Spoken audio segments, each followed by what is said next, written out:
यामध्ये जर कटकारस्थान झालं तर आम्ही कोणालाही सोडणार नाही। तर नमस्कार मंडळी, संजय गांधी निराधार योजनेमधील तमाम जे लाभार्थी आहेत, त्याचबरोबर विधवा पेन्शन योजनेमधील लाभार्थी असतील, श्रावणबाळ योजनेमधील लाभार्थी असतील, एकूण काय तर संजय गांधी निराधार योजनेमधील तत्सम जे लाभार्थी आहेत त्या सर्वांसाठी हा व्हिडिओ अतिशय महत्त्वाचा आहे। बघा, दिव्यांग बांधव असतील तर त्यांच्यासाठी सुद्धा हा व्हिडिओ महत्त्वाचा आहे। बघा, बच्चू कडू यांनी नागपूर येथे आंदोलन केलेलं होतं आणि त्यामध्ये त्यांना सरकारकडे मागणी केलेली आहे की 6,000 रुपये ही अनुदान वाढ सर्व दिव्यांग बांधवांना तथा विधवा महिलांना झालीच पाहिजे।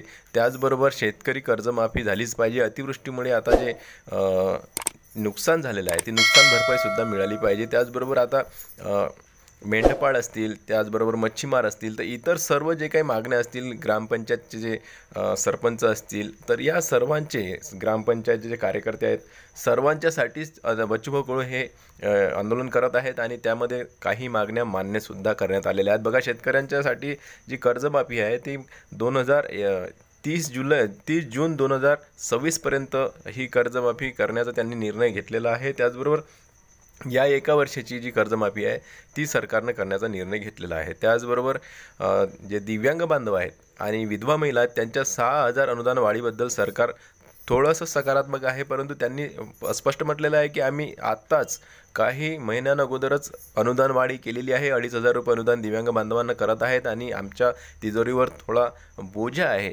निधी तेवढा नाही आहे, नसल्यानं आम्ही सध्या तरी ही जी अनुदान वाढ आहे ती करू शकणार नाही, म्हणजे भविष्यात ते करणार आहेत। परंतु एक गोष्ट लक्षात घ्या इथं की निधी नाही असं सरकार म्हणू शकत नाही, कारण की सरकारकडे निधी आहे, पैसा आहे, तिजोरीमध्ये पैसा आहे। कारण की काही दिवसा अगोदरच तुम्हाला माहीत असेल की 21 आमदारांना खूप मोठ्या महागड्या गाड्या गिफ्ट करण्यात आलेल्या होत्या सरकारकडून, तर मग तो निधी कुठून आला हे एक प्रश्नचिन्ह उभं राहत आहे। मग एवढ्या मोठ्या महागड्या गाड्या जर तुम्ही 21 आमदारांना देऊ शकता गिफ्टमध्ये, तर मग तुमच्याकडे पैसा आहे, निधी आहे। तुम्ही जे निराधार बांधव आहेत किंवा मग जे काही आमचे दिव्यांग बांधव आहेत, विधवा महिला आहेत, पेन्शनर्स आहेत, तर त्यांनासुद्धा तुम्ही 6,000 रुपये महिना देऊ शकता।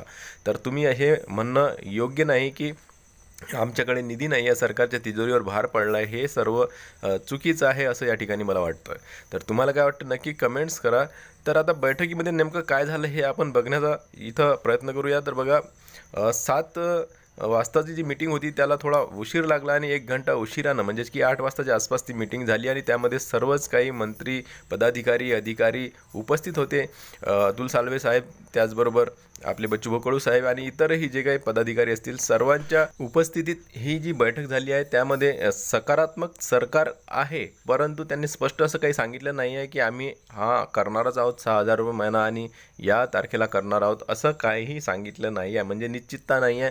परंतु त्यांचं सकारात्मकता आहे या ठिकाणी ते दिसून येत आहे, कारण की सरकारनं या अगोदरसुद्धा 2,500 रुपये अनुदान वाढ केलेली आहे आणि बच्चूभाऊ कडू यांच्या जी मागणी होती, यांचं जे आंदोलन होतं या आंदोलनाला यशसुद्धा आलेलं होतं। आता हे आंदोलनसुद्धा सतत चालूच राहणार आहे।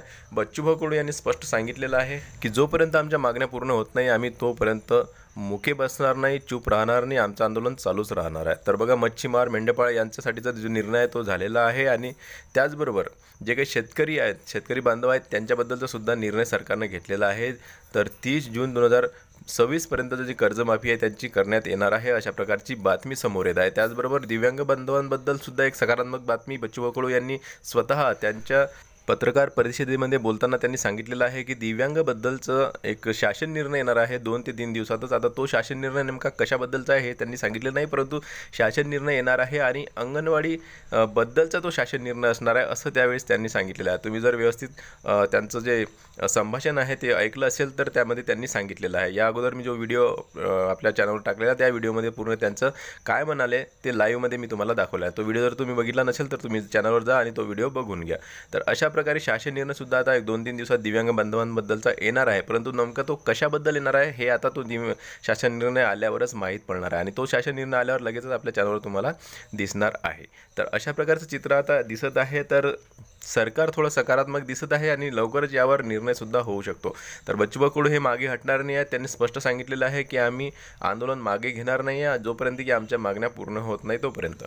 तर या व्हिडिओमध्ये एवढंच, भेटूया पुन्हा नवीन एका व्हिडिओमध्ये, तोपर्यंत जय महाराष्ट्र।